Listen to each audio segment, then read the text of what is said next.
Selamat datang dan terima kasih telah bergabung di acara daring yang diselenggarakan oleh Aminah Fulbright Indonesia bertajuk For Postdoctoral Research, Tips on Finding Potential Host Institution in the US.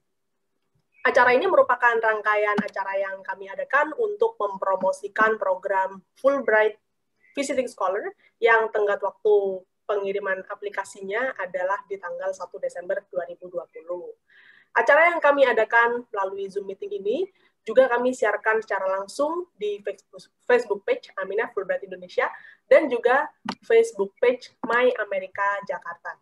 Oleh karena itu kami juga mengucapkan selamat bergabung bagi Anda yang menyaksikan acara ini melalui siaran di dua Facebook page tersebut. Nama saya Mita dari tim komunikasi Aminah dan saya akan menjadi moderator pada acara siang hari ini. Anda akan mendapatkan paparan informasi tentang program Fulbright Visiting Scholar, serta tips praktis untuk mencari host institution potensial untuk riset pasca doktoral Anda. Kami harap setelah mendengarkan tips praktis dari dua orang scholar yang kami undang pada siang hari ini, Anda bisa langsung mengaplikasikannya. Nah, dua orang scholar yang kami undang adalah Dr. Laili Nurhidayah, dari Lembaga Ilmu Pengetahuan Indonesia, dan Dr. Muhammad Idam Darussalam Marjan dari Universitas Gadjah Mada. Setelah paparan dari Aminah dan sesi bersama narasumber, akan ada sesi tanya-jawab dengan para scholar, yang kemudian kami akan tutup dengan grup foto virtual. Nah, seperti biasa, saya ingin menjelaskan sedikit mengenai peraturan acara daring. Bagi Anda yang bergabung di Zoom meeting selama paparan oleh pembicara, mohon untuk mute atau mematikan audio Anda. Sesi tanya-jawab akan dibuka setelah pembicara membagikan paparannya. Dan bagi Anda yang ingin menyampaikan pertanyaan, silakan ketikkan pertanyaan di kolom chat. Dan kalau Anda ingin berinteraksi langsung melalui audio dan video, dipersilakan, nanti akan kami alokasikan waktunya bila masih memungkinkan. Dan kalau Anda ingin mengirimkan pertanyaan khusus kepada salah satu narasumber, maka tolong disebutkan narasumber mana yang ingin Anda tuju. Bagi Anda yang bergabung di Facebook page Aminah Fulbright Indonesia maupun My America Jakarta, Anda juga bisa mengirimkan pertanyaan Anda di kolom komentar di Facebook page live-nya. Tim kami akan menyampaikan pertanyaan Anda tersebut kepada tim yang berada di Zoom meeting. Nah, itu tadi peraturan untuk acara daring pada siang hari ini. Mari kita mulai penjelasan mengenai program Fulbright Visiting Scholar untuk warga negara Indonesia, dan untuk ini saya akan mengaktifkan pembagian layar saya.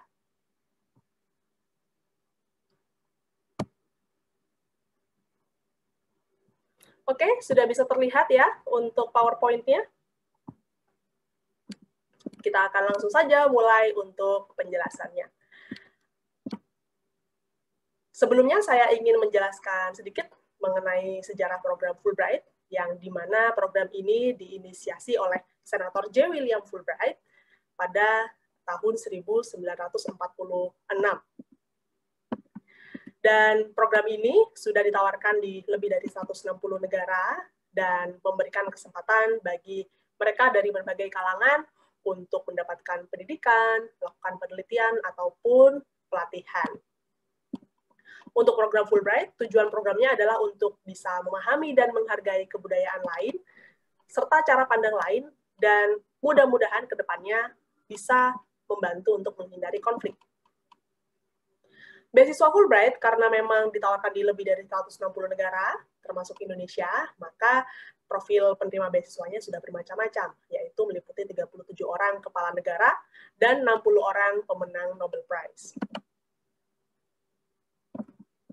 Untuk beasiswa Fulbright sendiri, kalau di Indonesia, dikelola oleh yayasan kami, yaitu Yayasan Aminah yang berlokasi di Jakarta. Aminah adalah American Indonesian Exchange Foundation, dan kami mengelola program Fulbright terbesar di Asia Pasifik. Yayasan kami merupakan yayasan nirlaba dwibangsa. Untuk meningkatkan saling pengertian dan rasa saling menghormati antara kedua belah pihak, yaitu Amerika dan Indonesia, maka kami memberangkatkan orang Indonesia ke Amerika Serikat untuk menjalani program mereka untuk S2, S3, penelitian, ataupun pelatihan profesional. Namun, untuk orang Amerika yang ingin datang ke Indonesia, mereka juga bisa melakukannya, dan kami akan membantu mereka. Mereka ini umumnya melakukan kegiatan penelitian, mengajar, dan juga berbagi keahlian akademis dan juga profesional. Beasiswa Fulbright di Indonesia itu ada sejak tahun 1952, dan sejak tahun tersebut hingga saat ini sudah ada 3.000 alumni orang Indonesia dan 1.100 orang alumni dari Amerika Serikat. Di mana untuk profil penerima beasiswanya, 80% penerima beasiswa adalah mereka yang studi di tingkat S2 maupun S3, sedangkan sisanya adalah penerima fellowship di berbagai program bergelar. Dan untuk penerima beasiswa Fulbright Visiting Scholar sendiri, itu kurang lebih ada 200 orang. Ini adalah Fulbrighter pertama kami, yaitu Bapak Hasan Syadili, yang merupakan penyusun Kamus Indonesia-Inggris, Inggris-Indonesia, yang hasil karyanya masih kita nikmati saat ini. Nah, sekarang kita masuk kepada informasi mengapa risetnya di Amerika Serikat dan mengapa Fulbright. Kalau untuk Amerika Serikat, tentunya kita sudah tidak asing lagi ya, bahwa di sana kampusnya banyak. Terus setelah itu, selain kampus, Anda juga bisa mengajukan untuk melakukan penelitian di berbagai pusat riset atau institusi lainnya. Selain itu, beragam disiplin ilmu dan topik penelitiannya juga tidak usah diragukan lagi.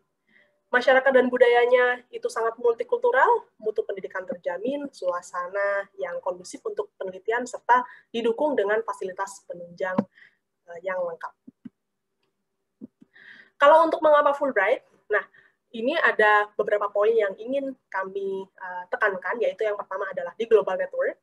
Karena tadi sudah disebutkan bahwa bila menjadi seorang Fulbrighter, Anda bisa berjejaring dengan Fulbrighter lainnya dari berbagai negara, maka di sini kami menawarkan kepada Anda manfaat dari adanya Global Network, di mana nanti kedepannya biasanya para Fulbrighter ini tetap saling berkoneksi, berinteraksi, dan juga melakukan kerjasama antar institusi. Jadi tidak hanya orang Indonesia dan orang Amerika saja yang bekerja sama, tetapi biasanya sama Fulbrighter itu juga bekerja sama. Seperti contohnya ada salah satu orang scholar kami, Fulbrighter Indonesia, dia berangkat ke Amerika Tengah untuk melakukan riset di sana. Host institutionnya dan juga research advisor-nya adalah seorang Fulbrighter dari sana. Nah, itu adalah salah satu keunggulan Global Network. Selain itu, adanya bantuan untuk proses pendaftaran ke universitas atau institusi yang ingin dituju. Selain itu juga kami berikan bantuan akademis dan non-akademis selama studi dan juga penelitian di Amerika. Dan juga Anda diberikan kesempatan untuk mengikuti seminar, konferensi, dan kegiatan pendukung lainnya. Serta adanya bantuan visa untuk penerima beasiswa serta keluarga yang dibawanya.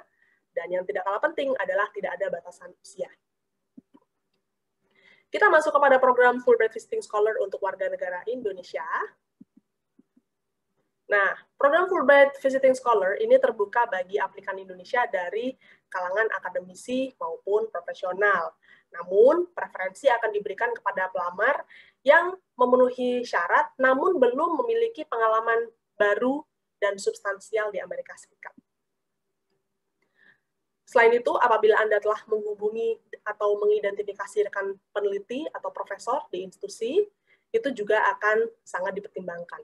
Namun, hal ini bukan merupakan sebuah keharusan, karena selama proses, kalau Anda sudah menjadi kandidat, seorang kandidat Fulbright Visiting Scholar, maka kami juga akan bantu untuk proses penempatan Anda di institusi di Amerika Serikatnya.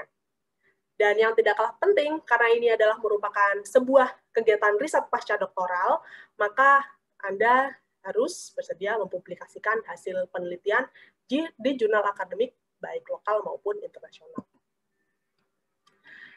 Untuk persyaratannya, Anda sudah punya gelar S3, tes TOEFL tidak dipersyaratkan, namun tentunya perlu memiliki kemampuan yang mumpuni untuk riset di Amerika, dan setelah itu juga mampu menunjukkan bahwa yang bersangkutan dapat melakukan penelitian di Amerika Serikat secara realistis. Beasiswa ini digunakan untuk mendukung kegiatan utama, yaitu riset pasca doktoral di Amerika Serikat, bukan untuk menghadiri konferensi atau menyelesaikan disertasi jenjang doktor. Sedangkan untuk masa pembiayaannya sendiri adalah untuk minimal 3 bulan, maksimal adalah di 6 bulan.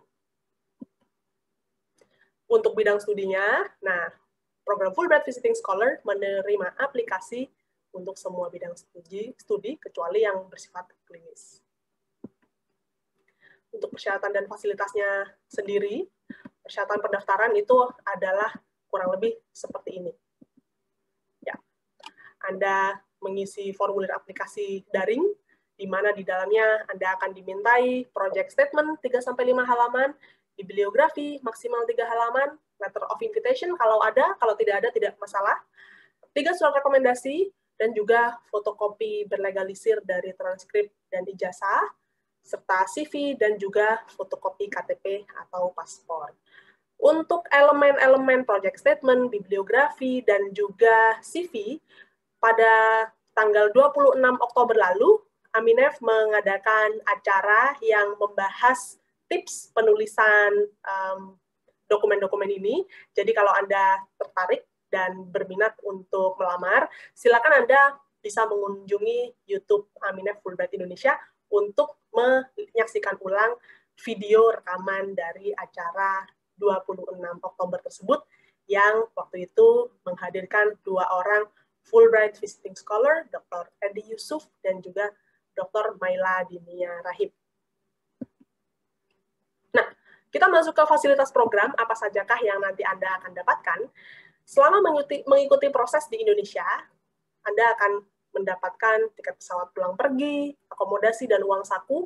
Ini sudah ditanggung sejak tahap pertama, yaitu tahap ketika Anda diundang untuk wawancara datang ke kantor Aminef ataupun ke lokasi lainnya yang diinformasikan. Selain itu, kalau ketika Anda butuh untuk datang wawancara visa misalkan, ataupun untuk keperluan lainnya yang diinstruksikan oleh Aminef, maka komponen-komponen ini kami akan tanggung. Selain itu, ketika Anda mengikuti program di Amerika Serikat, maka kami akan berikan biaya program, uang saku bulanan, atau uang biaya hidup ya, dan juga ada tiket pesawat pulang pergi 1 kali, dan juga asuransi kesehatan. Berikut ini adalah beberapa contoh dari alumni Fulbright Visiting Scholar, yaitu ada Profesor Pratiwi Sudarmono, yang merupakan astronot perempuan pertama dari ASEAN, dan juga ada Profesor Nasaruddin Umar, Imam Besar Masjid Istiqlal, ada juga Profesor Dikorita Karnawati, yang saat ini menjabat sebagai Kepala BMKG, ada juga Bapak Andreas Harsono, yang merupakan penulis dan aktivis HAM. Dan untuk informasi lebih lanjut mengenai beasiswa Fulbright Visiting Scholar, silakan Anda nanti masuk ke website Aminef tentunya, di www.aminef.or.id, dan Anda juga bisa mengikuti kami di media sosial, ada di Facebook page Aminef Fulbright Indonesia, atau di Instagram @FulbrightIndonesia, dan juga ada di Twitter @FulbrightID. Nah, kalau Anda punya pertanyaan lebih lanjut, setelah acara ini selesai, Anda dipersilakan untuk menghubungi kami. Caranya sangat mudah sekali, silakan Anda langsung telepon ke kantor kami yang ada di Jakarta. Kantor kami buka dengan mengikuti peraturan PSBB transisi pemerintah DKI Jakarta. Kami buka di hari Senin sampai Jumat, kecuali libur kalender Amerika Serikat dan juga Indonesia. Kalau Anda juga punya pertanyaan, bisa dikirimkan kepada kami via email, di email yang tertera berikut ini. Atau Anda juga bisa memanfaatkan Contact Us form yang ada di website Aminef bagian paling akhir. Atau Anda juga bisa meninggalkan komentar di kolom komentar di media sosial, tentunya pada postingan yang relevan. Ya, itu saja dari kami untuk penjelasan mengenai program Fulbright Visiting Scholar. Oke, rekan-rekan sekalian, untuk selanjutnya kita langsung saja masuk kepada paparan oleh narasumber. Untuk itu saya ingin mengundang pembicara pertama kita, yaitu Dr. Laili Nur Hidayah. Uh, Assalamualaikum warahmatullahi wabarakatuh. Selamat siang teman-teman. Terima kasih Mbak Mita atas perkenalannya. Saya ingin memperkenalkan lagi dulu. Nama saya Laili Nurhidayah. Saya adalah peneliti dari Pusat Penelitian Kemasyarakatan dan Kebudayaan di LIPI, Lembaga Ilmu Pengetahuan Indonesia. Saya adalah Fulbright Visiting Scholar tahun kemarin, tahun 2019, dan ditempatkan di City University of New York di New York. Saya diminta oleh Mbak Mita untuk membagikan pengalaman saya mengenai bagaimana caranya kita mendapatkan host institution di US. Jadi saya akan start share screen ya. Oke. Oke. Oke. Jadi presentasi saya kali ini adalah bagaimana mencari finding potential host institution in the US untuk postdoctoral research. Di sini saya kebanyakan mengambil foto-foto dari tempat saya berada waktu visiting scholar, yaitu di Brooklyn College, City University of New York. Pada dasarnya ada berbagai macam alasan ya kenapa kita melakukan research atau research di US. Ada orang yang ingin melakukan research karena ingin berpengalaman bagaimana sih American culture, campus life. Jadi kita ingin merasakan bagaimana misalnya Thanksgiving itu seperti apa, atau Halloween, atau Christmas Day, karena mungkin itu tidak ada di Indonesia pengalaman-pengalaman seperti itu, atau mungkin ingin berjalan-jalan, ingin melihat Grand Canyon, atau ingin melihat New York, atau banyak film-film yang terkait dengan Amerika misalnya. Itu salah satu motivasi untuk melakukan penelitian di New York, atau mungkin karena kita ingin merasakan bagaimana merasakan kampus-kampus di top di Amerika Serikat, misalnya di Stanford atau di Harvard atau di Cambridge atau kampus-kampus top lainnya di Amerika. Alasan lain adalah yang kita sudah memiliki kerjasama dengan academics atau profesor di US. Kebetulan pengalaman saya sendiri, saya sudah memiliki kerjasama sebelumnya dengan profesor di City University of New York, Profesor Makunggar. Kita dengan LIPI sudah melakukan kerjasama mengenai penelitian penegakan hukum lingkungan dalam hutan, forest. Jadi kita mempunyai proyek untuk membuat sebuah buku dengan project cover dari buku itu adalah bagaimana penegakan hukum dari hutan di Southeast Asia. Jadi kita sudah melakukan penelitian bareng di Indonesia dengan fieldwork bareng di Kalimantan. Dan kebetulan ada tawaran untuk melakukan visiting scholar di Amerika. Nah, karena kita masih ada proyek yang belum terselesaikan, jadi saya melakukan aplikasi untuk melakukan penulisan buku tersebut di Amerika Serikat. Jadi itu salah satu alasan kenapa saya melakukan visiting scholar di US.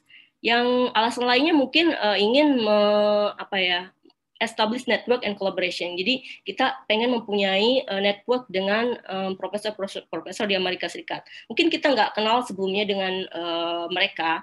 Kita misalnya kenal di conference atau kenal mungkin di email atau di mana lah, pokoknya dia tulisannya banyak dan kita ingin berkolaborasi dengan dia, dan dia mempunyai research interest yang sama dengan kita. Jadi itu mungkin salah satu alasan kenapa kita melakukan kerjasama research di Amerika Serikat.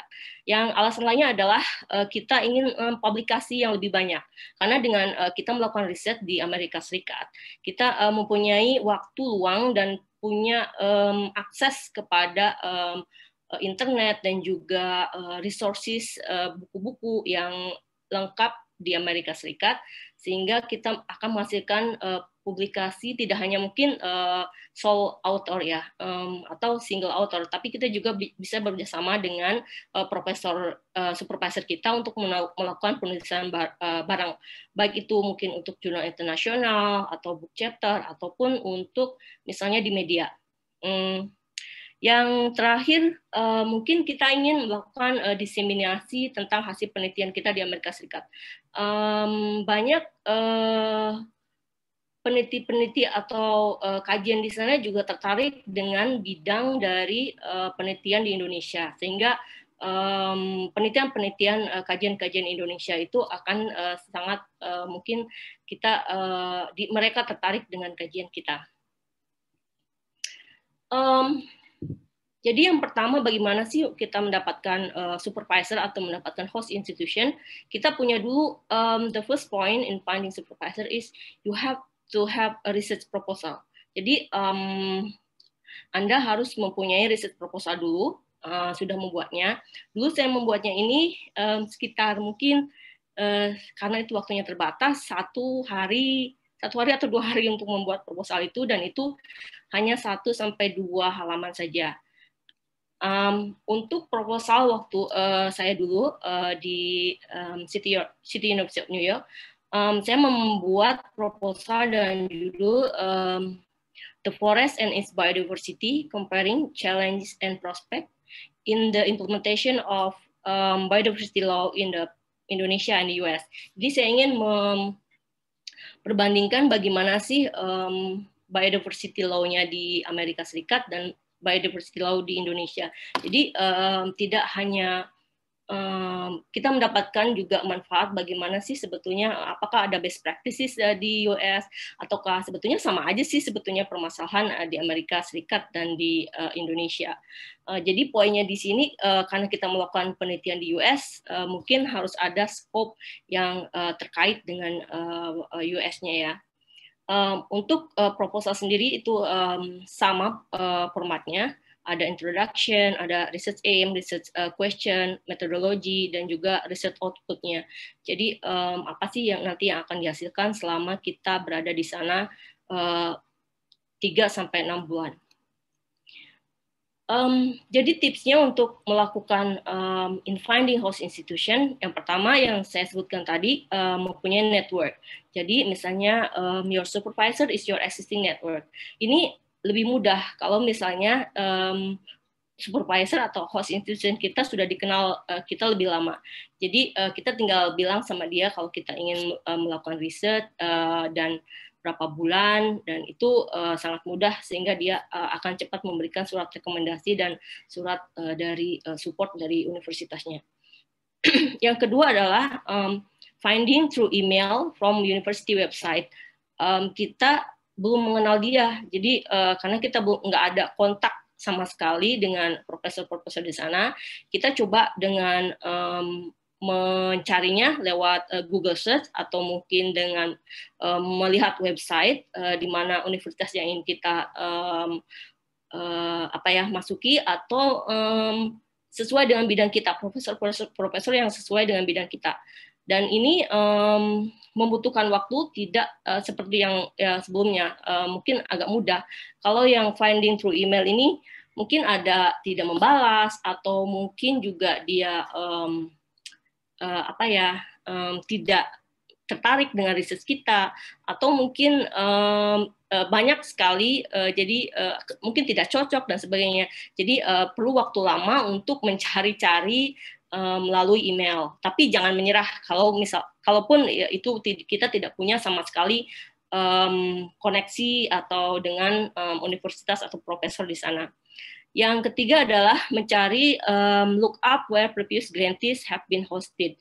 Jadi kita lihat di website Aminef itu ada mereka sebetulnya yang dulu-dulu ya ditempatkan di mana. Karena di universitas-universitas yang sudah ada grantees-nya yang dengan Fulbright Visiting Fellow-nya, mereka kan lebih familiar dengan proses dan juga tahu bagaimana fellowship itu, sehingga akan lebih mudah bagi kita untuk mendapatkan admission atau letter of offer dari sana. Terus yang selanjutnya adalah kita mencari dengan mengkontak institute license yang responsible for international fellow. Jadi mungkin international advisor-nya yang dia juga mempunyai bisa tahu tentang program Fulbright Fellowship, sehingga dia bisa mencarikan host institution atau host supervisor yang potensial bagi Anda sekalian. Setelah kita mencari, upaya selanjutnya adalah making contact. Jadi kita mengirimkan email, send email kepada misalnya profesor yang ingin kita jadikan potensial host supervisor, dan kita cerita sama dia, tell them which fellowship you are applying for. Misalnya kita akan mendaftar tentang Fulbright Visiting Scholar, dan kita jelaskan beasiswa tersebut mengcover apa saja, dan juga dicerita bahwa Anda ingin menjadikan dia sebagai supervisor dan institusinya sebagai host institution. Dan kita juga menceritakan juga dalam email tersebut research yang akan dilakukan di Amerika Serikat. Mungkin kalau misalnya dia ingin meminta research proposalnya, kita kirimkan juga. Tapi biasanya kalau yang sudah kenal tidak usah memberikan research proposal. Dan kita juga memberitahu berapa lama kita akan melakukan research di sana. Kalau itu baru pertama kali, kita akan mengenalkan siapa diri kita, dan juga mungkin mengirimkan attached CV, karena dia tidak tahu siapa kita, jadi harus kirimkan resumenya. Dan setelah misalnya dia setuju untuk menjadi host supervisor dan juga host institution, kita terus berkomunikasi dengan dia, dan juga setelah kita datang atau diterima, juga terus melakukan komunikasi. Jadi ada beberapa pertimbangan-pertimbangan di dalam memilih host institution. Yang pertama ini kita inginnya memilih universitas yang prestisius atau Ivy League. Biasanya di awal pikiran kita ingin sih memilih universitas yang keren, misalnya Universitas NYU atau misalnya Cambridge. Tapi yang lebih penting adalah kita memilih universitas yang sesuai dan mensupport riset kita. Jadi ideal fit for your specific area of research. Jadi apakah universitas itu mensupport penelitian kita atau tidak? Apakah supervisor ini mensupport penelitian kita atau tidak? Jadi itu tergantung dari mungkin potensial supervisornya ya. Mungkin kita bisa menemukannya di universitas yang besar, tapi mungkin juga yang kecil. Jadi itu tergantung bagaimana research yang akan kita bawa di sana. Sebelum kita meng-apply, kita harus melihat dulu faculty members yang ada di sana dan departemen yang dia tempatkan. Apakah tempat itu mungkin cocok nggak dengan kita? Misalnya nanti dia akan kita akan berkolaborasi dengan departemennya dia, jadi ini lebih ke future collaboration. Dan yang terakhir adalah kita memilih institusi berdasarkan kotanya. Jadi the town or city yang akan ada institusinya itu akan rumah kedua kita di Amerika Serikat. Misalnya saya memilih New York City karena saya sudah pengalaman ini yang kedua kali ke Amerika Serikat untuk fellowship. Yang pertama saya di Boston, Massachusetts, University of Massachusetts Boston, dan juga saya melakukan fellowship di United Nations Division of the Lauder Sea di New York City. Jadi saya ingin kembali ke New York, dan kebetulan supervisor saya juga dari University of New York. Jadi di New York. Jadi kebetulan semuanya ada di New York, dan ada juga undangan dari UN, UNDOLOS itu untuk di New York, sehingga semuanya waktunya pas, kotanya pas. Jadi saya memutuskan untuk ditempatkan di New York. Ini salah satu contoh dari surat support, letter of support dari institusi. Di sini disebutkan karena itu diminta oleh Fulbright Aminef. Jadi di sini menyatakan bahwa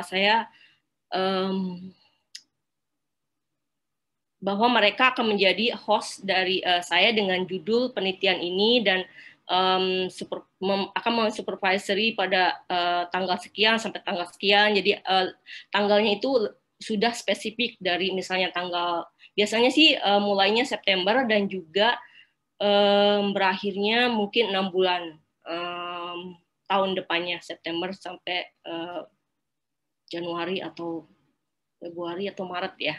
Dan di sini juga disebutkan fasilitas-fasilitas apa saja yang akan kita dapatkan di sana selama kita melakukan penelitian. Fasilitas-fasilitas yang ada yang diberikan oleh kampus dari host institution itu mungkin dari setiap fellow akan berbeda, tapi kebetulan saya mendapatkan office space yang diberikan oleh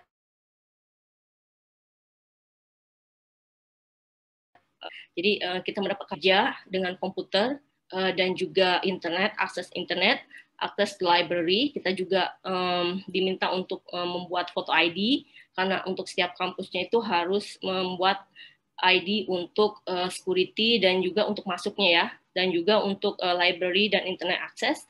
Ada juga yang mendapatkan email account, ada juga yang enggak. Ada juga yang mungkin yang tidak mendapatkan office space yang secara sendiri karena kekurangan tempat, jadi itu tergantung dari universitasnya. Dan juga kita mendapatkan akses untuk academic life, misalnya ikut sit-in kepada kelas-kelas dan sebagainya, atau ikut diminta untuk presentasi di kelasnya mereka gitu.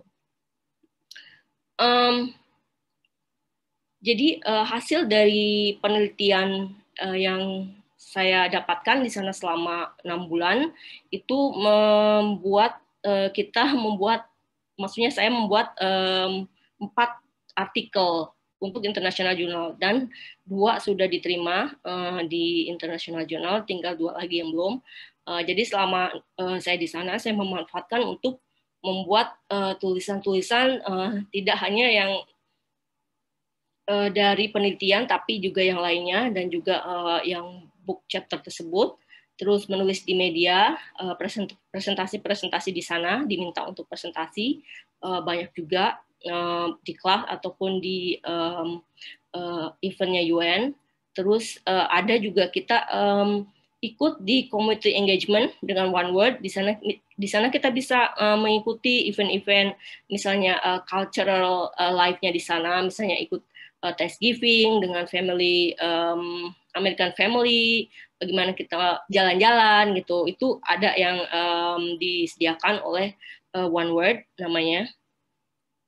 Jadi banyak sekali pengalaman-pengalaman dan manfaat-manfaat yang kita bisa dapatkan selama kita melakukan research atau penelitian selama 6 bulan.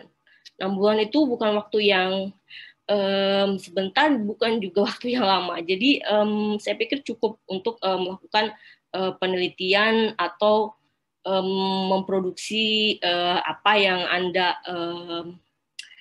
statement di dalam aplikasi Anda. Jadi mungkin itu aja yang bisa saya sampaikan. Thank you and good luck with your application.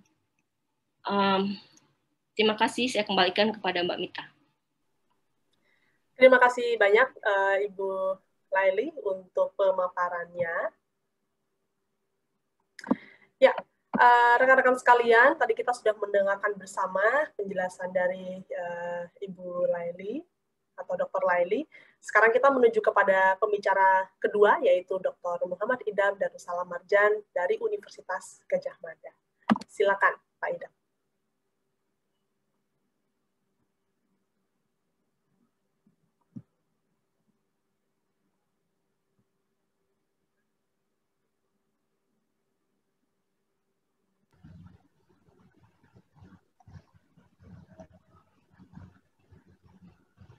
Ya, sudah nampak untuk PowerPoint-nya. Silakan dimulai.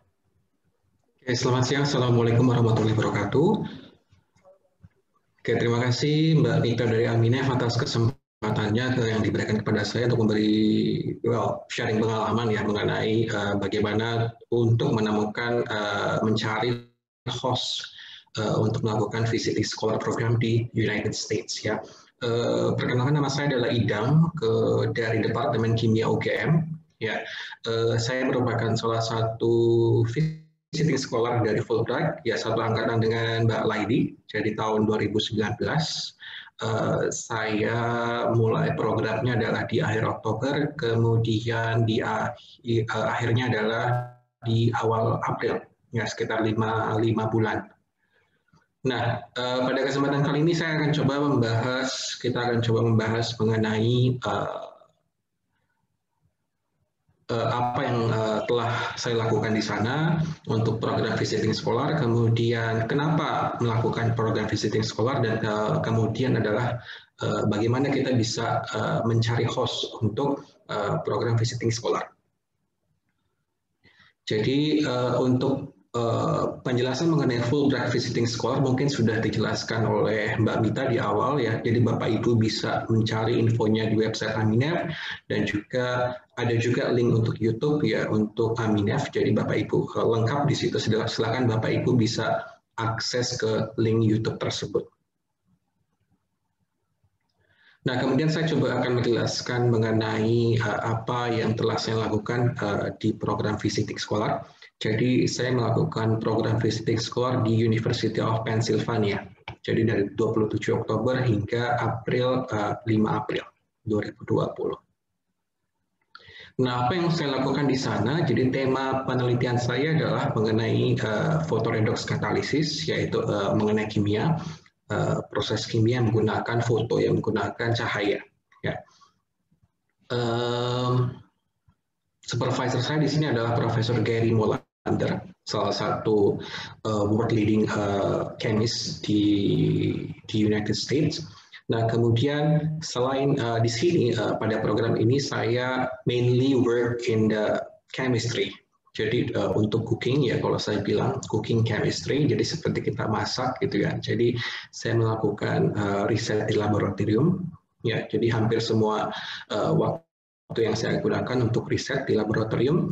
Nah, kemudian selain riset ya, saya juga karena saya di UGM saya juga mengajar gitu ya. Jadi mengajar kemudian riset, saya juga mempelajari bagaimana profesor-profesor di Amerika itu mengajar. Jadi nanti saya berharap bahwa saya bisa menerapkan apa yang saya anggap bagus, kemudian saya terapkan di kelas saya.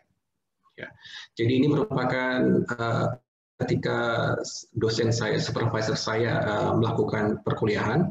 Ya, jadi seperti ini, saya mengikuti beberapa kelas perkuliahan, kemudian saya amati bagaimana mereka bagaimana dosennya mengajar, kemudian bagaimana aktivitas dari mahasiswa itu seperti apa gitu ya.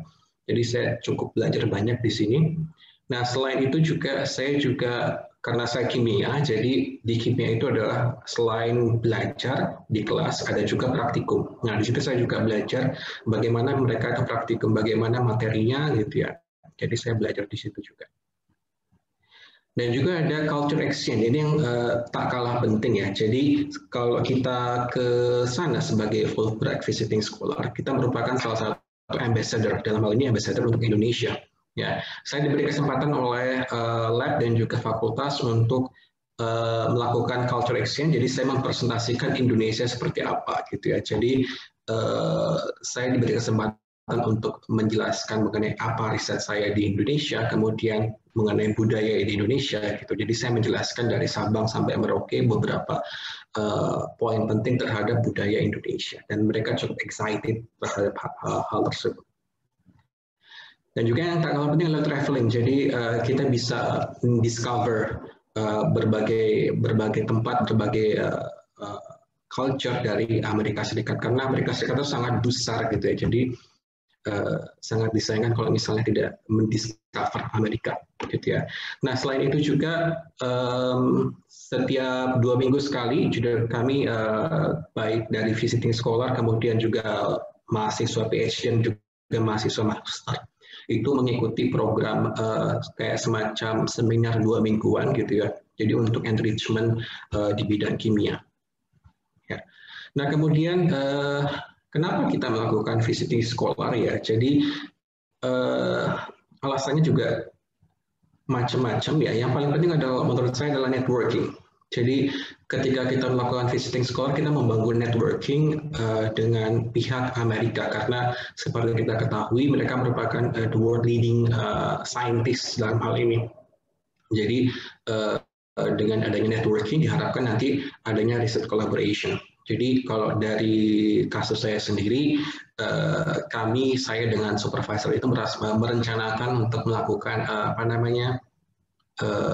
beliau nanti mungkin akan saya undang sebagai pembicara dalam international conference yang akan diadakan di UGM. Jadi mestinya adalah tahun ini, tapi karena adalah COVID, jadi mungkin ditunda gitu ya. Kemudian research collaboration juga tak kalah penting ya. Saya harapkan juga saya bisa melanjutkan sustain riset saya dengan beliau. Ya. Nah kemudian professional career dan recognition. Jadi untuk Fulbright visiting scholar, ya, jadi Fulbright itu sudah cukup terkenal, sangat terkenal di Amerika, bahkan nggak cuma Amerika. Jadi ketika kita merupakan salah satu anggota atau peserta dari Fulbright program, jadi itu sangat bisa dibilang dihormati gitu ya. Jadi reputable gitu ya ketika kita menjadi seorang Fulbrighter gitu. Jadi bisa menjadi recognition kita secara internasional. Nah, kemudian juga kita akan bisa mempelajari current knowledge. Jadi tidak hanya bidang yang kita pelajari, tetapi juga kalau sebagai informasi untuk para peserta Fulbright Visiting Scholar nanti ada program semacam enrichment program. Jadi ada sekali 2 kali akan ditawarkan oleh Fulbright untuk melakukan kayak semacam program gitu, tidak terkait dengan bidang kita, tetapi lebih umum gitu. Nanti bisa ditempatkan di berbagai kota di United States. Jadi itu bisa Bapak Ibu manfaatkan ketika melakukan program visiting scholar. Ya. Nah kemudian adalah experience ya, tentu saja. Jadi Bapak Ibu bisa meningkatkan kapasitas Bapak Ibu ya ketika melakukan program visiting scholar. Dan juga culture exchange, jadi Bapak Ibu di sana bisa menemukan berbagai macam orang ya dari Amerika Selatan, kemudian ada berbagai macam orang yang bisa kita temukan di Amerika. Ya, misal dari Eropa, kemudian kalau yang dari saya sendiri adalah Eropa, kemudian dari Palestina, Iran gitu ya. Kemudian Australia juga ada, kemudian dari Kolombia. Jadi berbagai macam tipe negara itu ada di sana. Dan juga traveling, Bapak Ibu bisa traveling, bisa saving cost, kemudian bisa digunakan untuk travel. Nah selanjutnya saya akan coba membahas mengenai bagaimana kita menemukan institution host di United States. Jadi berdasarkan pengalaman saya, yang pertama adalah tentukan berdasarkan research interest dari Bapak Ibu. Jadi kalau research interest saya adalah di photoredox catalysis, jadi saya mapping peta US di sini. Nah di sini ada saya cari beberapa universitas yang kebetulan bekerja di bidang photoredox catalysis. Jadi ada UCLA, kemudian ada Colorado, ada Wisconsin, kemudian Michigan, Pennsylvania, Princeton, sama North Carolina. Jadi yang three top yang mau saya tuju adalah Michigan, Pennsylvania, dan juga Princeton. Ya, jadi saya mengirimkan email waktu itu. Jadi yang pertama kali saya lakukan adalah saya mengirimkan email terlebih dahulu menyatakan bahwa saya adalah researcher dari Indonesia gitu ya. Kemudian penelitian saya mengenai ini, kemudian apa yang mau saya lakukan adalah mengenai topik photoredox catalysis. Kemudian saya mau mengembangkan photoredox catalysis di kemudian hari di Indonesia. Nah, kemudian saya menanyakan kepada beliau apakah bisa dilakukan program visiting scholar di laboratori beliau, gitu ya. Nah, pada waktu itu saya belum mencantumkan research proposal, jadi hanya pengenalan dulu, ya, pengenalan diri saya dulu, tujuan saya apa. Nah, kemudian setelah mendapatkan balasan dari beliau, gitu ya, baru saya mendiskusikan terlebih lanjut mengenai mengenai riset proposal yang akan diajukan untuk program Fulbright Visiting Scholar. Nah, kemudian pengalaman yang selanjutnya adalah ini. Jadi untuk menemukan host ya, jadi Bapak Ibu kalau sekarang mungkin lebih mudah ya karena kita kebanyakan daring ya. Jadi pembicara pada seminar yaitu kalau misalnya dari USA gitu, kemudian kalau bidangnya sesuai, jadi bisa kita temukan di seminar-seminar yang kita ikuti. Jadi saya pernah mengikuti waktu saya kuliah di Prancis dulu, saya mengikuti seminar ini namanya SECO pada 2015 ya. Nah di situ ada host saya yang mempresentasikan mengenai photoredox katalisis ya. Jadi pada saat itu saya juga meng-approach beliau secara langsung gitu ya, menanyakan apakah dimungkinkan saya melakukan postdoc di sana gitu ya. Dan kebetulan beliau ini berasal dari UPenn. Ya, jadi, nah pada saat khusus mengenal beliau, saya mencantumkan alasan bahwa kita pernah bertemu sebelumnya di tahun 2015 gitu ya. 2015, kemudian kita pernah berbicara gini gitu ya, saya ceritakan gitu ya, khusus untuk beliau. Nah kemudian beberapa balasan dari beberapa universitas, termasuk beliau ini sangat highly interested untuk program visiting scholar, dan akhirnya saya memutuskan untuk working dengan beliau. Ya, itu pengalaman saya dari untuk menemukan host untuk visiting scholar. Jadi saya berawal dari saya tidak punya koneksi sama sekali di USA, kemudian saya menggunakan dua cara ini untuk menemukan host di USA. Nah, selain menggunakan dua cara ini, ada beberapa cara lain yang coba saya sampaikan. Nah, ini yang ketiga adalah simposium cendekia kelas dunia. Jadi Bapak Ibu mungkin sudah tahu bahwa DIKTI ya, setiap tahun mengadakan simposium cendekia kelas dunia, dan cendekia kelas dunia ini merupakan diaspora ya atau peneliti dari Indonesia yang ada di berbagai macam dunia termasuk di US. Nah, pada tahun 2017 saya mengikuti simposium ini, dan kemudian saya mentarget beberapa profesor melakukan postdoc termasuk di USA. Nah, dalam hal itu kalau di USA saya menargetkan untuk Profesor Taiful Mahmud. Jadi mereka merupakan salah satu profesor untuk Mbak Nana. Mbak Nana juga merupakan salah satu Fulbright Visiting Scholar angkatan saya. Tapi kebetulan kalau yang pada kali ini saya tidak berjodoh dengan beliau. Jadi mungkin Bapak Ibu bisa menemukan potensial host di Amerika dengan mengikuti simposium cendekia kelas dunia. Jadi mungkin diadakan tahun depan juga, ya saya kira diadakan tahun depan. Nah kemudian Bapak Ibu bisa menanyakan kepada doktoral supervisor Bapak Ibu. Jadi saya rasa beliau juga punya koneksi, punya relasi, punya network, ya baik di berbagai belahan dunia. Dalam kasus ini supervisor saya tidak memiliki network di USA, jadi saya tidak menanyakan ke beliau. Ya, tapi Bapak Ibu juga bisa menanyakan apakah supervisor Bapak Ibu bisa memiliki network ke US. Nah, selanjutnya adalah Bapak Ibu bisa menanyakan ke international office di universitas Bapak Ibu. Jadi biasanya ya, jadi International Office memiliki dokumentasi mengenai kerjasama apa yang dimiliki oleh universitas Bapak Ibu dengan universitas di luar negeri. Jadi kalau misalnya ada kerjasama dengan universitas di Amerika, Bapak Ibu bisa manfaatkan MOU yang sudah ada antara universitas dengan universitas untuk melakukan untuk mencari host untuk visiting scholar. Kemudian literatur study, jadi Bapak Ibu bisa mencari ya, jadi yang seperti saya bilang kalau peneliti di US itu merupakan world leading ya.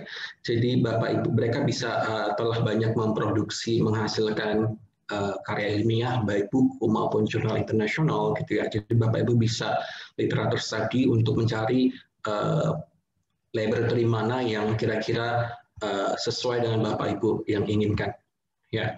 Kemudian tadi yang seperti Mbak Laili sampaikan bahwa tidak hanya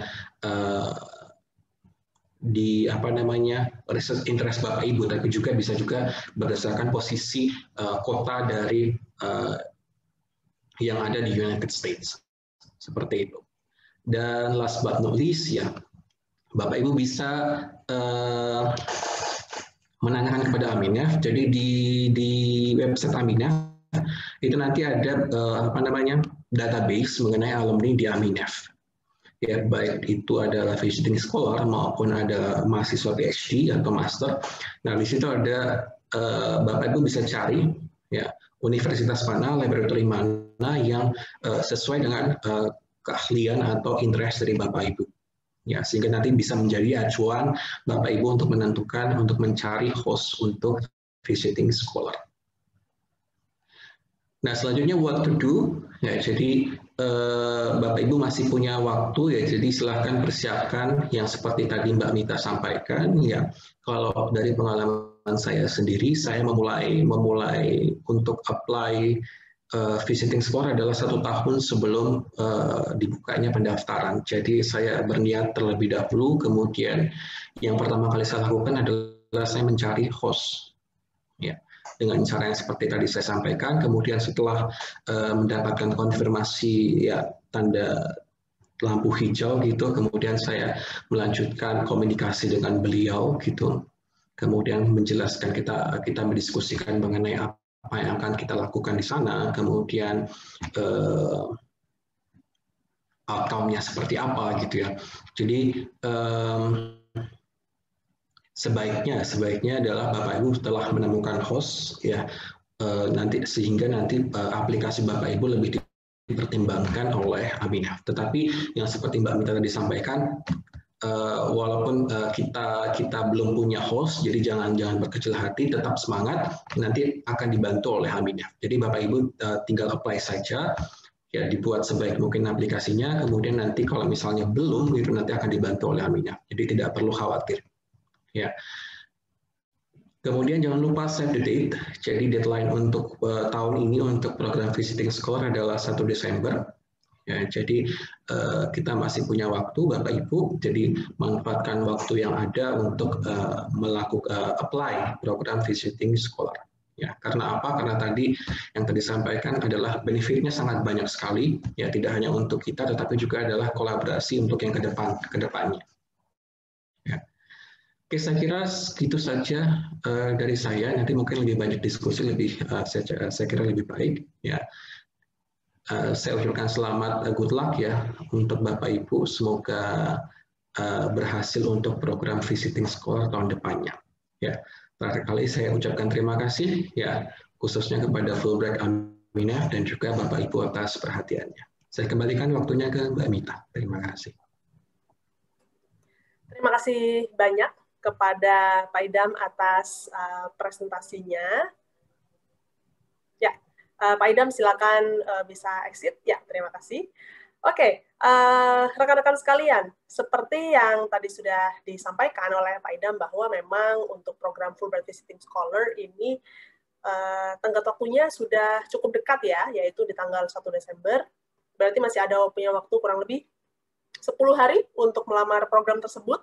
Nah, untuk membantu informasi di mana sekiranya Anda bisa mendapatkan keterangan atau informasi lebih banyak dan lengkap tentang program Fulbright Visiting Scholar, saya akan membagikan layar saya untuk menunjukkan website Aminef, di mana Anda bisa mengeksplorasi dan juga mempelajari program ini lebih lanjut. Ya, ini adalah website Aminef, aminef.or.id ya. Nah, di sini Anda bisa klik di bagian Grants for Indonesians, lalu Anda klik di bagian program, lalu Anda masuk ke Fulbright Scholarships, dan di sini program Fulbright Visiting Scholar merupakan salah satu dari 3 program inti Fulbright untuk warga negara Indonesia. Anda langsung saja klik informasinya di situ. Setelah itu nanti Anda akan mendapatkan tautan untuk daring, untuk melamar program, dan sebagainya. Oke, ini websitenya agak lambat. Saya akan coba lagi. Apakah sudah ada? Ya. Oke, nah Jadi nanti Anda masuk ke Fulbright Visiting Scholar ya, yaitu ada di sini. Oke. Nah, di sini ada informasinya. Silakan dibaca untuk persyaratannya, dan di bagian akhir Anda bisa mengakses formulir aplikasi daringnya. Dan kalau tadi kedua pembicara kita sudah membahas bahwa salah satu cara untuk menemukan potential host institution untuk program ini adalah dengan cara melihat kira-kira di manakah Fulbrighter sebelumnya itu melakukan riset. Tentunya Fulbrighter yang bidang studinya bersesuaian dengan bidang studi Anda. Nah, untuk keperluan ini Anda bisa memanfaatkan informasi atau direktori online alumni Fulbright dan juga beasiswa lainnya yang kami kelola, adanya di Grantees and Alumni. Lalu Anda klik di sini Alumni Directory. Kalau diklik nanti Anda akan menemukan dua bendera, Amerika dan juga Indonesia. Kalau Anda ingin tahu siapa saja orang Indonesia yang berangkat ke Amerika dan mereka berangkat kemana, Anda bisa menemukannya di sini. Nanti Anda tinggal sort berdasarkan nama programnya, yaitu Fulbright Visiting Scholar. Nanti dari sini tinggal diklik saja. Oke, di database ini ada kurang lebih, ya seperti yang sudah disampaikan ya, kurang lebih 3.000 nama Fulbrighter atau penerima beasiswa lainnya. Atau juga kalau semuanya Anda ingin tahu kira-kira ada nggak ya American Fulbrighter yang sekiranya bisa saya hubungi dan bidang studinya bersesuaian dengan saya. Kira-kira siapakah yang pernah datang ke Indonesia? Anda nanti bisa masuk ke bagian Alumni Directory, namun yang bagian American. Silakan Anda klik di sini. Dan setelah itu nanti Anda akan menemukan nama kurang lebih ada 1.300 orang Amerika yang pernah datang ke Indonesia dan mereka mengambil bidang studi yang beraneka ragam di sini. Oke, itu saja untuk dari saya. Selanjutnya rekan-rekan sekalian, kita akan masuk ke bagian tanya jawab. Nah, untuk keperluan ini kami akan membacakan chat yang sudah masuk di kolom chat yang ada di Zoom. Oke. Oke, yang pertama ada pertanyaan dari Pak Hendrikus Joko Yulianto. Ini sifatnya administratif terkait berapa lama waktu untuk melaksanakan program Fulbright Visiting Scholar. Bagi Anda yang ingin melamar program ini, Anda diperkenankan untuk melakukan penelitian selama minimal 3 bulan atau maksimal 6 bulan di Amerika Serikat. Nah, Pak Hendrikus ini dulu pernah dapat beasiswa Fulbright ya, sepengetahuan kami. Jadi untuk melamarnya nanti silakan tunggu ketika sudah berada di Indonesia selama 5 tahun setelah kepulangan dari program, baru boleh bisa melamar untuk program ini. Ya. Berarti maaf, Mbak Mita, ya? Apply untuk visiting scholar ini tidak ada batasan usia? Tidak ada batasan usia, asalkan belum memasuki masa pensiun ya. Oh, oke. Ya. Oke. Saya 5 tahun, sebentar Mbak Mita. 5 tahun kan saya lulus 2018 awal ya. 2018 berarti 5 tahun ke depan ya. 18, 19, 20, 21, 22. Berarti sampai 2022 nanti kurang lebih. 2023. 2023 baru boleh gitu ya? Ya, betul. Oh, oke. Oke. Ya. Makasih Mbak Mita. Terima kasih, sama-sama. Saya akan melihat pertanyaan yang sudah masuk lagi.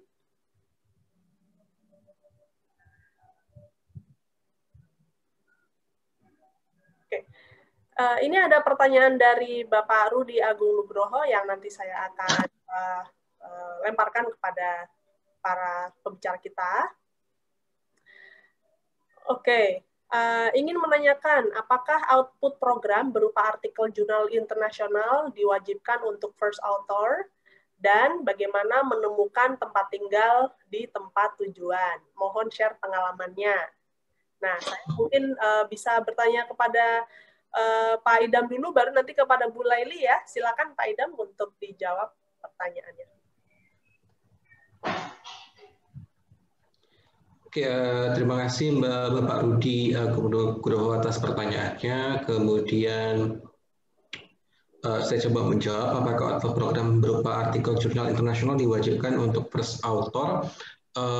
Saya kurang tahu ya, tapi kalau saya sendiri, saya bukan first author, tapi saya coba corresponding author karena di sana saya bekerja dengan tidak hanya dengan supervisor saya, tetapi juga dengan banyak orang di supervisor, banyak mahasiswa PhD, kemudian sehingga agak susah kalau saya sebagai first author dalam hal ini karena kita merupakan kolaborasi bentuk kerja bareng. Ya.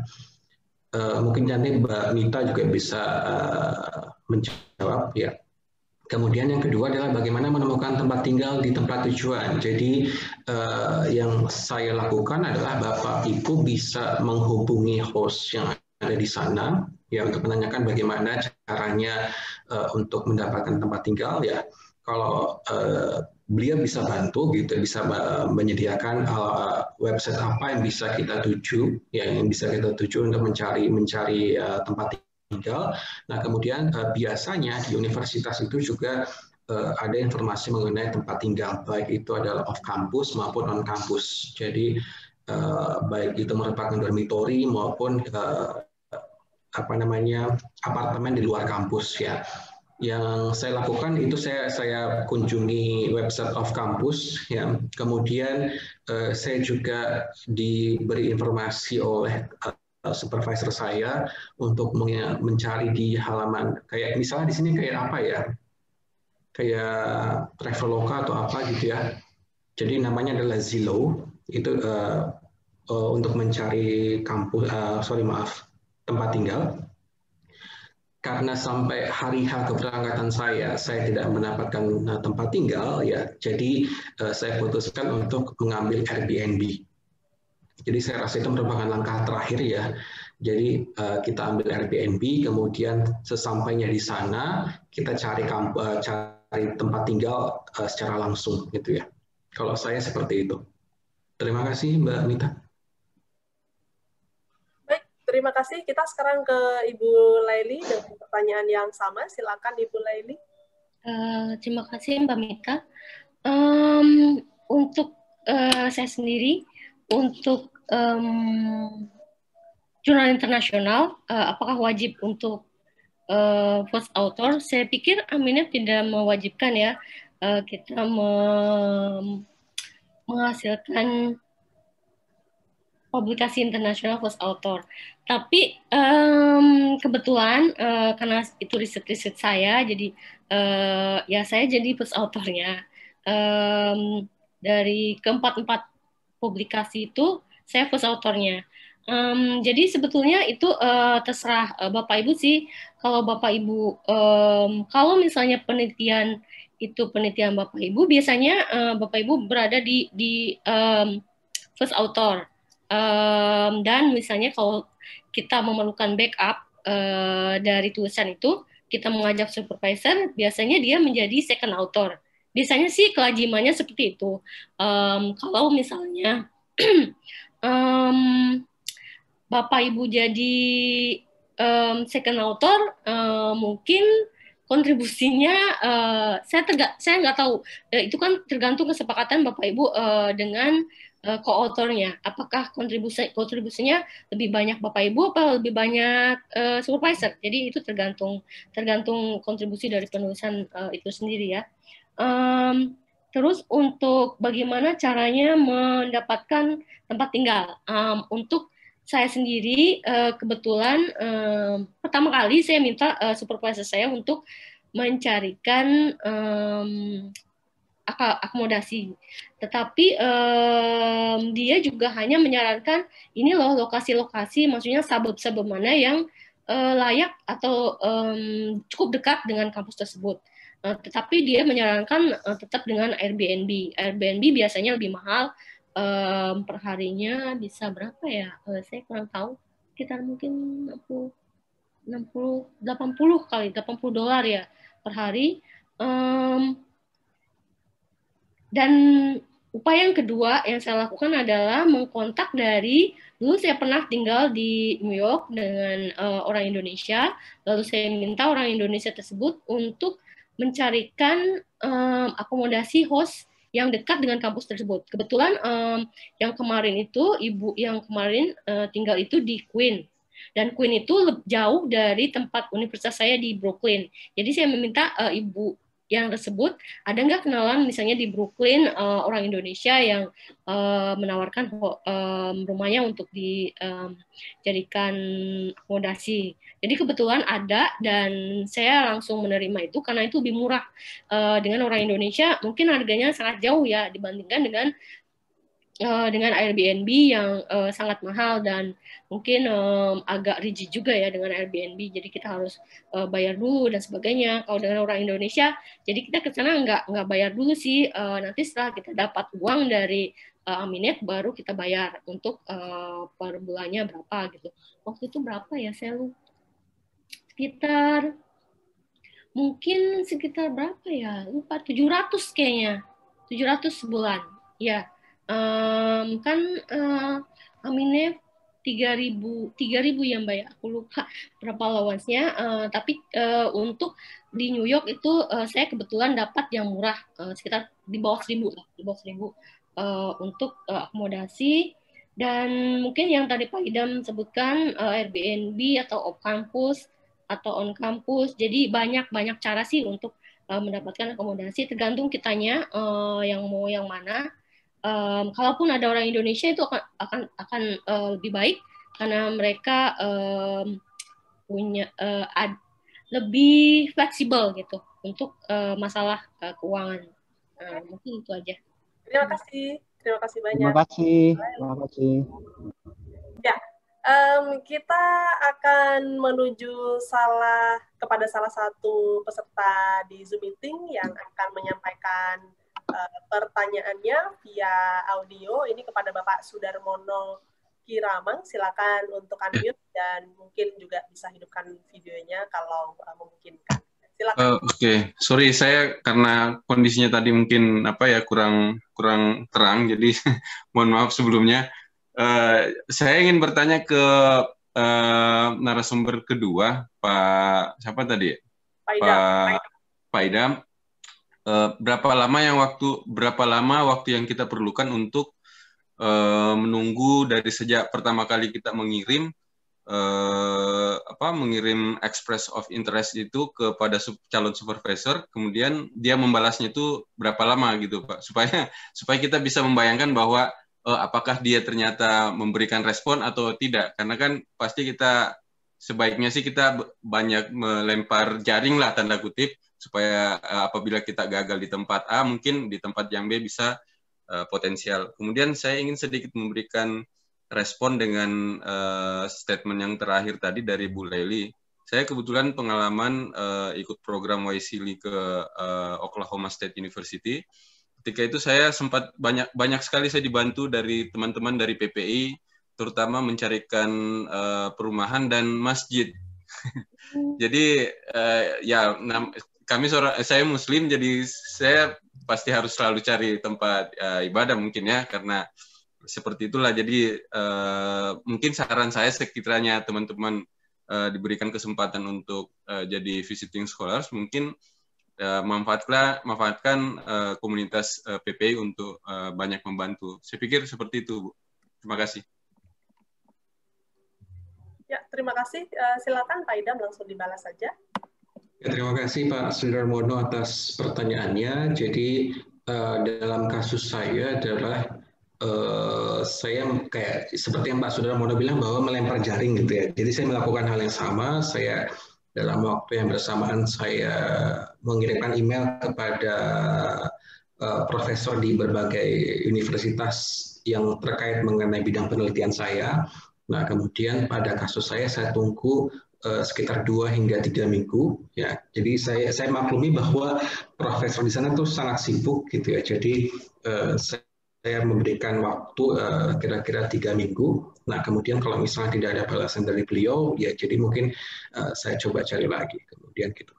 Dan alhamdulillah untuk dalam waktu ada yang membalas dalam waktu 1 minggu, ya beliau bilang bahwa tidak menerima visiting scholar, kemudian saya coba yang lain gitu ya.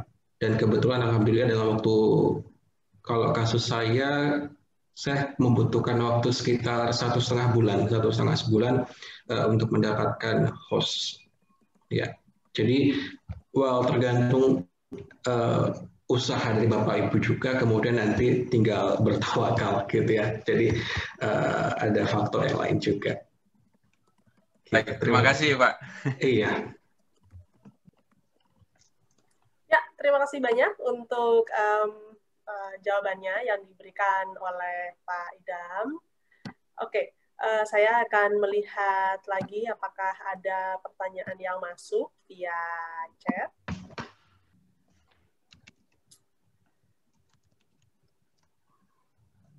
Ini pertanyaan kepada kedua narasumber.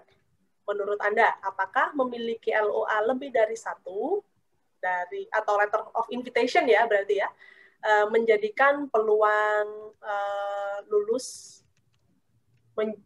menjadikan peluang untuk diterima sebagai Fulbrighter, saya asumsikan ya, itu lebih besar.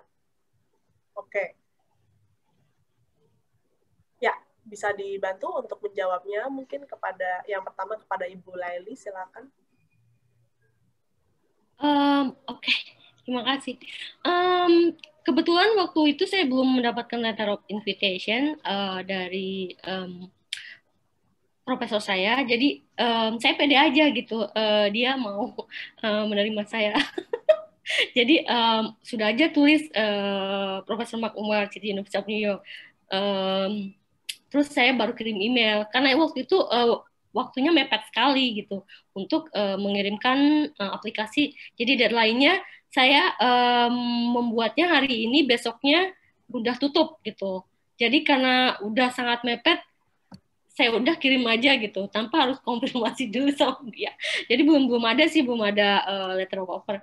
Kalaupun itu Bapak Ibu sudah memiliki letter of offer, letter of invitation dari sana, saya kurang tahu juga ya. Mungkin nanti tergantung Bapak Ibu masuk shortlisted atau enggak ya.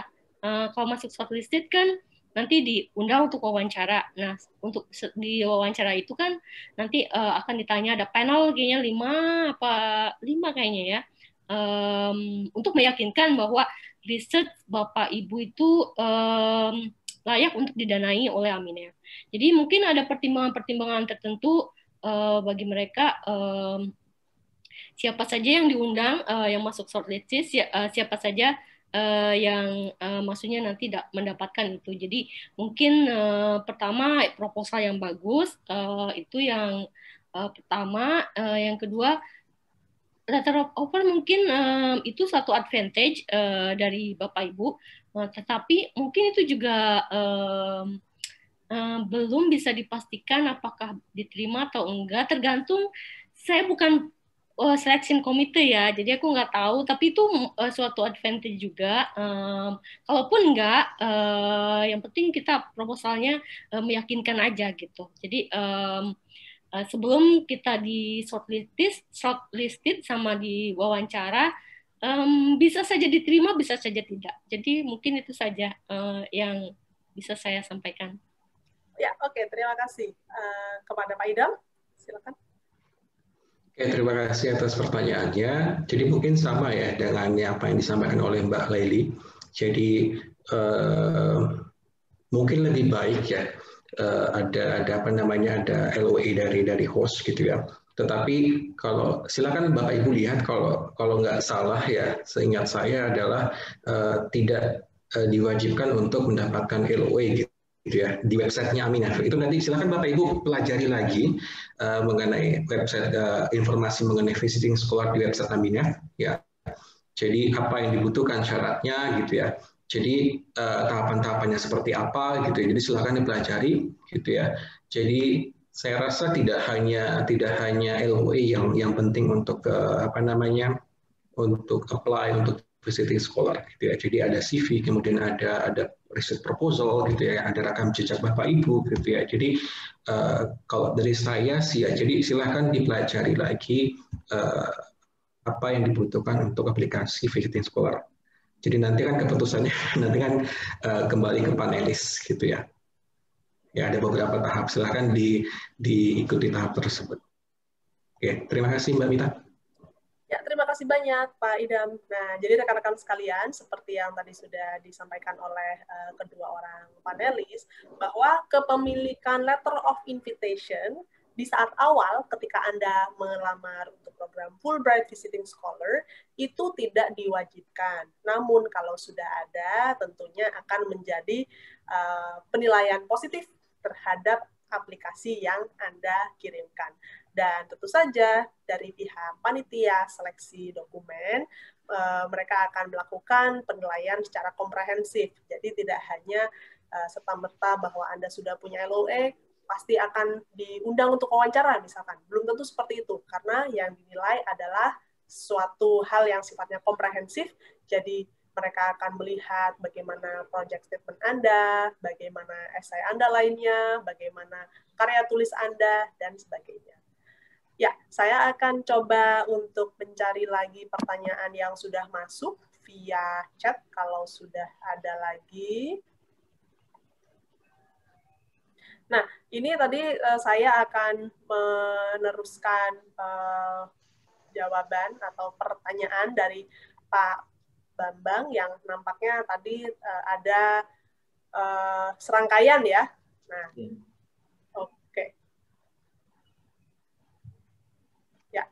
apakah kriteria calon grantee yang akan dibantu mendapatkan LOA?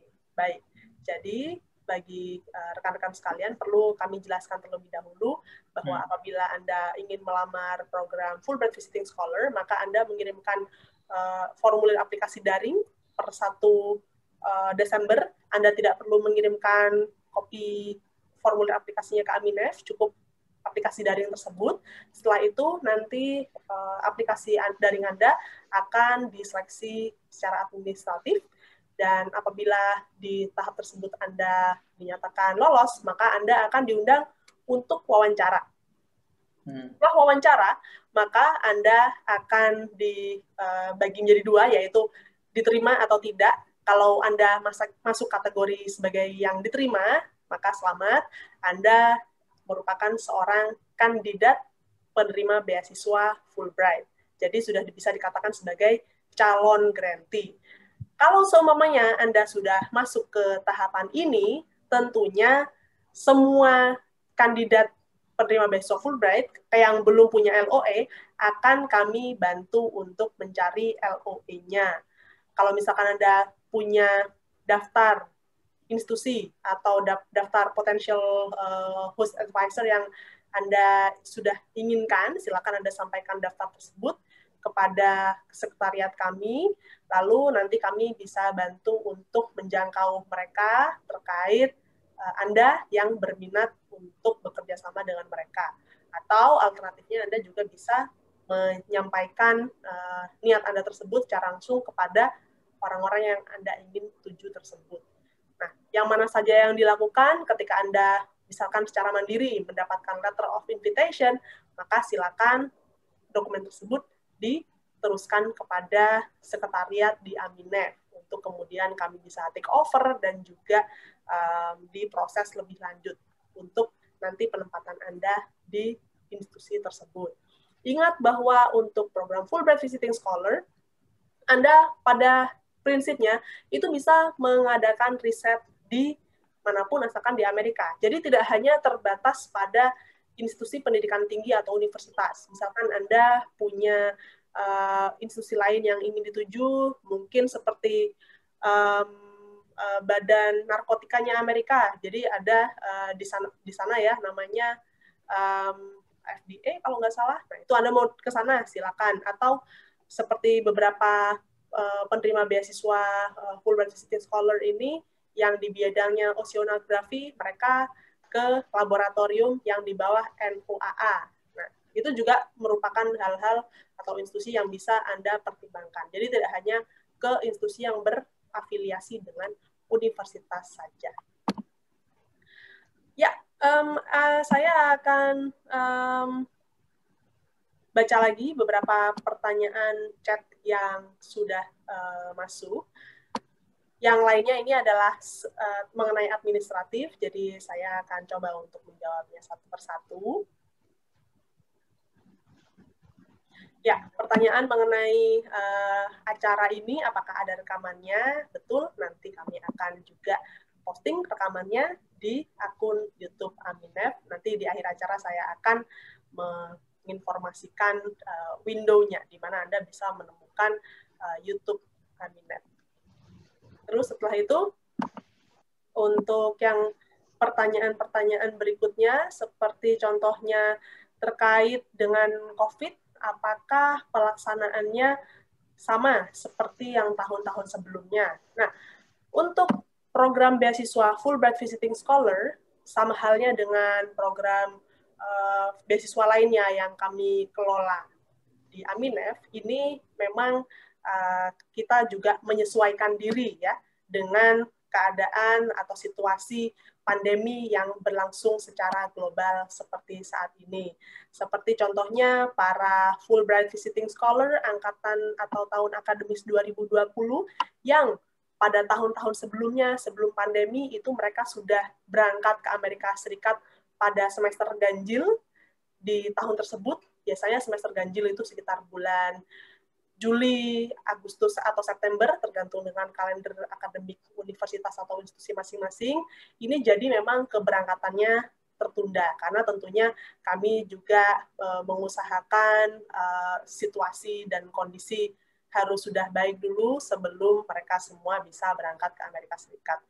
Nah, semoga saja untuk tahun 2021 situasi sudah bisa aman dan terkendali sehingga bisa beraktivitas dan juga berangkat ke Amerika Serikat seperti halnya tahun-tahun sebelumnya, seperti sebelum pandemi ya. Amin, semoga itu yang bisa terjadi. Nah, saya akan coba bacakan lagi untuk pertanyaannya apabila masih ada.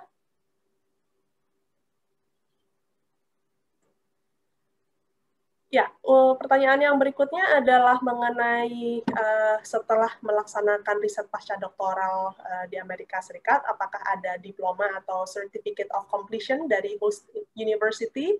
Nah, untuk pertanyaan ini, maka jawabannya adalah kalau untuk dari masing-masing host university-nya, itu saya rasa akan tergantung dengan host university masing-masing. Namun biasanya mereka mengeluarkan sebuah dokumen yang biasanya sudah menyatakan bahwa Anda adalah visiting scholar dari Indonesia, berangkat ke Universitas XYZ di periode ini sampai dengan di sini. Jadi ini merupakan dokumen yang menyatakan bahwa Anda sudah menyelesaikan atau pernah menyelesaikan program riset pasca doktoral di sana.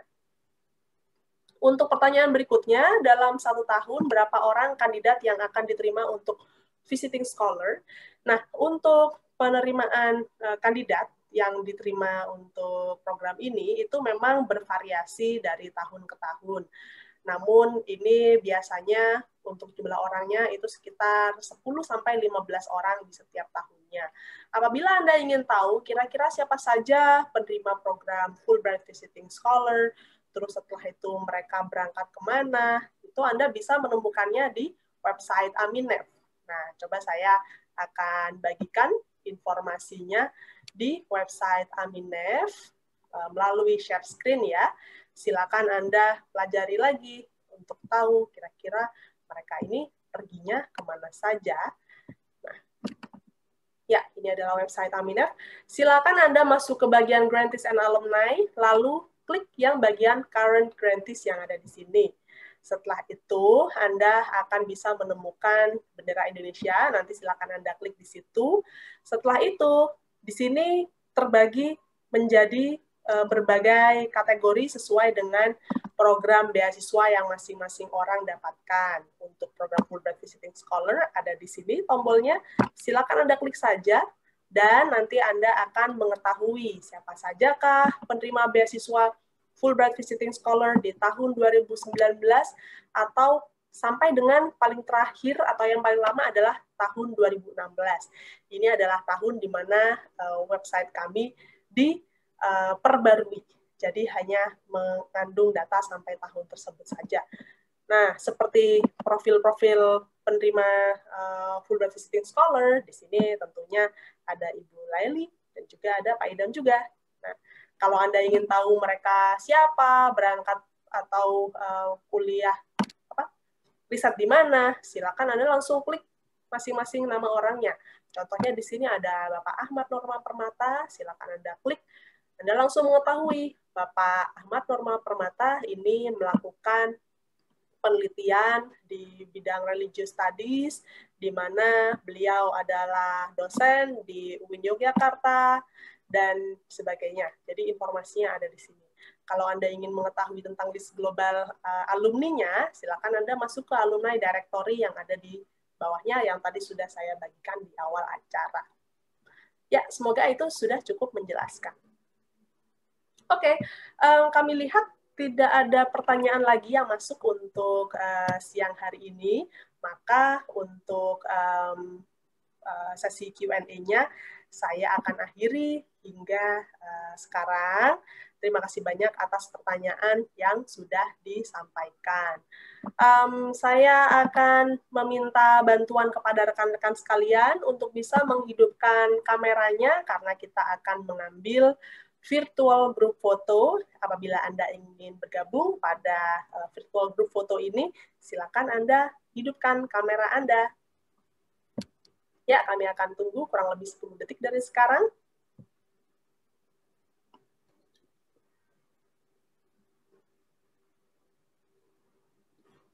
Karena di sini ada lebih dari 25 orang, maka kami akan melakukan grup foto sebanyak 2 kali. Ya. Oke, yang pertama, kita sudah siap-siap semua ya. 1, 2, 3.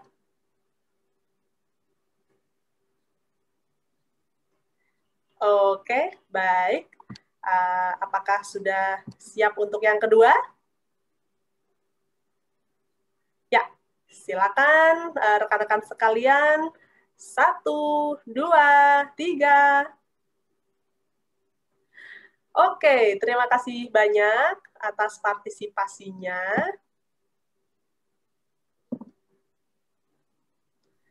Baik, rekan-rekan sekalian, demikian tadi acara daring for postdoctoral research, tips on finding potential host institution in the US pada sore hari ini.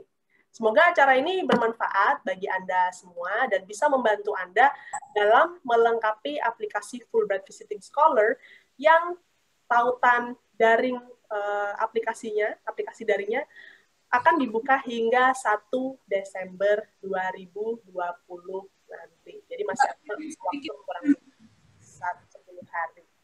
Mbak, tanya sedikit bisa, Mbak? Ya, boleh, silakan.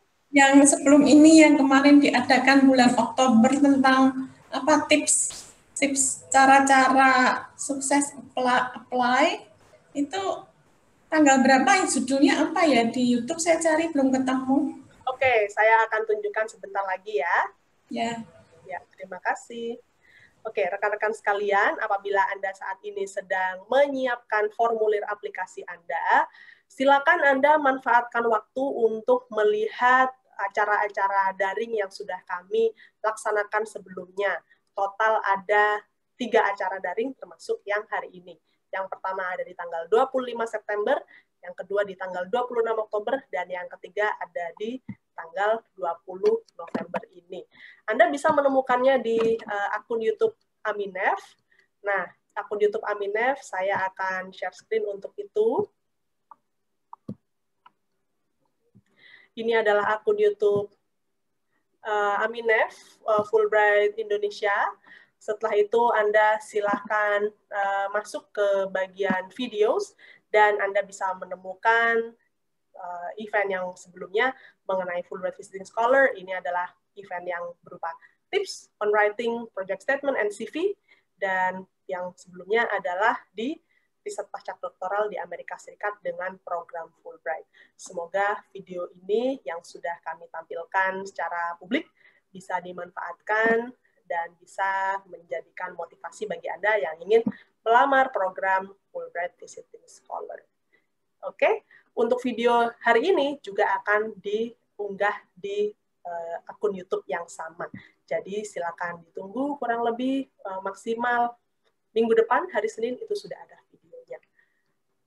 Baik, rekan-rekan sekalian, saya ingin mengucapkan terima kasih banyak kepada dua orang pembicara yang sudah membagikan ilmunya dan juga pengalamannya pada sore hari ini. Yang pertama ada Dr.